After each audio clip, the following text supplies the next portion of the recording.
So there's some pretty important information we need to know with regards to the current Archboss weapons. I also want to go over all the pricings, the drop rates, like why is the Daigon Staff more expensive than some Archboss weapons, some issues with the current syncing system, along with the fact that you might actually want to save your snow flowers for this cloak right here, and ultimately your battle pass is ending. What should you not miss out in the store? So let's begin with Archboss weapon pricing. We just had the fight against Deluzhnoa, and so you can see all the listings right here. And you may note something interesting, the sale list. There's a ton of weapons there, and we literally only had this boss for the very first time yesterday. Now there's a big reason for this, and that's because the bonuses are kind of garbage. Each of them only have very niche case uses, and the devs have actually confirmed that's the intent of them. Ultimately, the only one that's going to sell for a lot here is the spear, followed by the staff because the bonus can actually be somewhat useful for support. But like the bow, the daggers and the sword, they're generally just better ones you can use than them. And thus the price reflects it along with the sale list. Everybody's posting them rather than using them because they're just not any good. If you look at the prices on like Tevent, not many people play the wand, so that doesn't have such a high price, but the bow is still pretty much the best for single target damage and particularly PvE. The dagger's the best for that survivability camouflage effect for PvP, along with the Tevent being pretty much the best for damage, but it has a very close contender with the Quake blade, and so the price of this has just been dropping when people realize they can just get a very cheap alternative. And for the Queen Bellandir weapons, the sword is super niche, the crossbow is kind of getting power creeped, so it's not as vital people use it, especially when the Cordy weapon is coming that's just going to be dominant for PvP, but the staff still retaining some super high value because it's still pretty much the best for multi-target damage, and the spear has just never really been great. It's kind of super underwhelming. So yes, we just had a look at the different prices of different Archboss weapons, and even to get like the cheapest, you're still spending over €200 worth of Lucent. So it can be quite concerning to invest that much for a single weapon in this game, especially if the future of said weapon is unknown. But we'll cover a little bit more on that later with regards to some important information we need to get in terms of preserving that value. But let's have a look at the actual drop rates, and that's another contributing factor to why there are so many Deluzhnoa weapons already on sale after literally just one Archboss fight. Every Archboss fight guarantees to drop a weapon, and you can see it's an even split of which weapon drops in your certain fight. So when you go in peace mode here, you just have 96 players maximum, and so you're going to get a guaranteed one weapon drop and somebody's going to obtain it, and that person then can choose to sell it or not. But this is a massive change from what we had before the Deluzhnoa release. Before Deluzhnoa, we had a set amount of portals, so you would have your server, and based on the amount of people in the server, you'd get a certain amount of portals, like 2 or 3, and everybody would have to be split between those portals.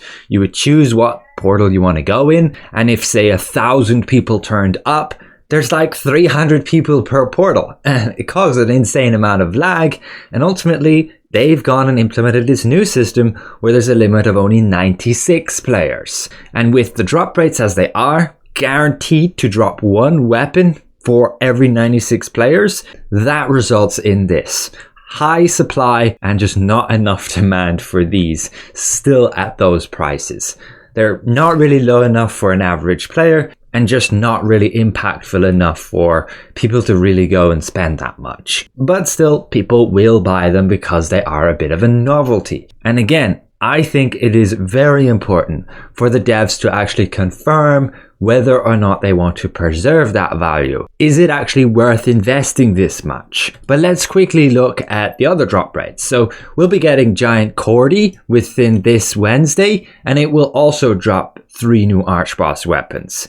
And these will have a drop rate of 33% each. So it's an even split and guaranteed again to obtain that Archboss weapon per instance of the fight. You can see on your timetable calendar here, you can check on daily. Wednesday, we will get the Fell Tree. But I believe this will actually be a PvP fight with no option to go into like a peace or dominion event. So that's like an open world fight and only a certain amount of weapons drop there. It's completely different with regards to the drop rates and the amount that dropped compared to like peace portals. But if we look at field bosses, for example, we look at Daigon. The staff is over 36,000 loosened on my server, and there's a very good reason for this. There are only 3 available, and that's because the drop rate on it is abysmal. 5%. That is a massive difference compared to these arch bosses, which have a guaranteed drop of at least one of the weapons in their loot table. It has gotten worse over time as our bosses have been diluted with the new bosses, so we're only getting like 1 or 2 Daigon fights per day, and thus it results in even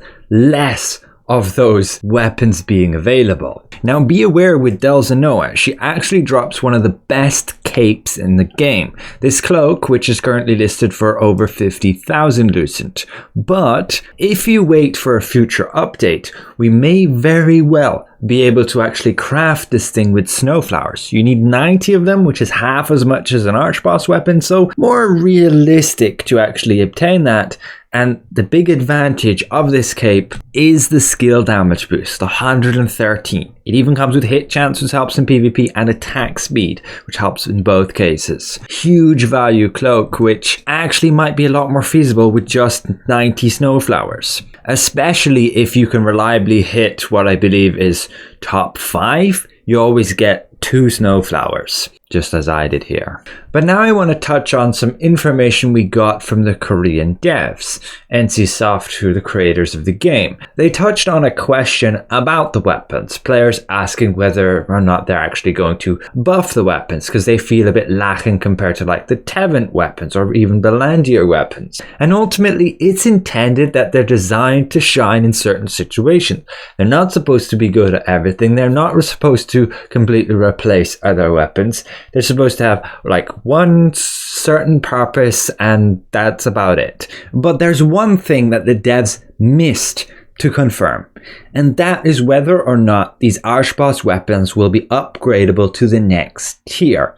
Some people have been a bit misinformed by others saying they're not going to buff the weapons, thus not going to improve their bonuses. Yes, that's correct. That's what they said here. But some of you have been spreading misinformation, linking that to the next tier of gear and them not buffing it to that next tier. The devs have literally not confirmed anything with regards to that. And what I mean by this is basically Tevent and Bellandir weapons got improved to be upgradable to level 12. This gives them more base damage, more ability points, and overall just more effectiveness, making them comparable to other tier 2 weapons, comparable to the Deluzhnoa Archboss weapons. So ultimately, if you spent all that resources, all that lucent to get one of these weapons, your value was preserved with this Talandre update. You wouldn't have regretted getting it. Like if you spent over 100,000 to get a Queen Bellandir staff, you wouldn't have regretted it because now you can still use it and it's still pretty much the best. The worry is when we get the next tier of gear, when we get all our legendary stuff with like tier 3, what happens then? Are they going to have the ability to actually upgrade these to the legendary tier? Are we going to have level 15 legendary gear? And are we going to be able to upgrade these to that level? That is honestly the biggest concern I have right now and what I feel the devs need to address. Without that, I would be completely hesitant if I were you to spend anything on Archboss weapons. Yes, they can be very effective, but they are not a must-have. We are getting new weapons, and they are closing the gap between an Archboss weapon and these much easier to obtain weapons. So at least for me, I feel it's not justified to save the lucent for these weapons, unless the devs actually confirm that you will be able to upgrade them. Because I honestly like the idea of being able to obtain a weapon and then upgrade, max out that weapon, and then have the guarantee that the level of that will be preserved and when a new tier comes around, I'll just be able to upgrade that weapon. And that would make me a lot more comfortable to heavily invest in a weapon if I know that investment's going to be respected in future updates. But if it's just not, if I feel a new tier of gear is going to come and completely devalue my weapon, which I spent like 60,000 Deluzhnoah to obtain, then there's no way in hell I would spend that. So I seriously hope that this can get addressed. And I highly recommend you push the devs to shed some light on this. We need to know if we can upgrade current Archboss weapons to the next tier of gear when it happens in like half a year. But additionally, another thing I think that just needs addressing is the sync system. There's no reason you shouldn't be able to use an Archboss weapon with the sync system. Right now, if you max out a Tevent weapon or a Queen Bellandir weapon, you can't slot it in here and have a tier 2 weapon beside it to max level it. You can only use tier 1 weapons adjacent to it because it's not considered a tier 2 weapon in that regard. That should just get addressed, and if anything, just increase the price to actually upgrade those weapons if need be to reflect the sync system. But on from there, just be aware that the battle pass ends in just over 3 days. Be sure to spend those star crystals or they'll all just get converted to potions. My recommendation in terms of priority is to make sure to have abundance, fruit and mastery report. You don't need to buy it all out, but just always have enough stars to be able to buy what you need when you're going to go out farming those dungeons. You can do it with this battle pass, which has over 10 days left. Just make sure you have star crystals for when you're going to go out farming, or have a bunch stacked in your inventory.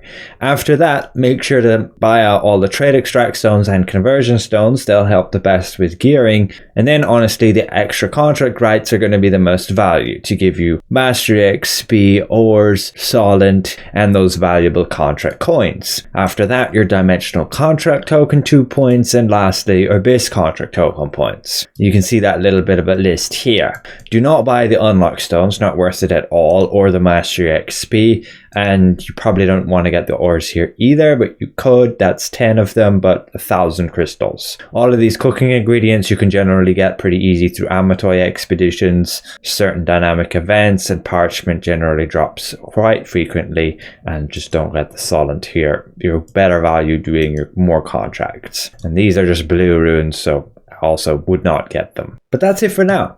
Hopefully this was insightful. Again, I seriously hope the devs can address Archboss weapons and confirm whether or not they'll be upgradable with the next tier of gear, when we most likely get legendary gear. So thanks all for watching, and we'll see you guys around. Goodbye for now.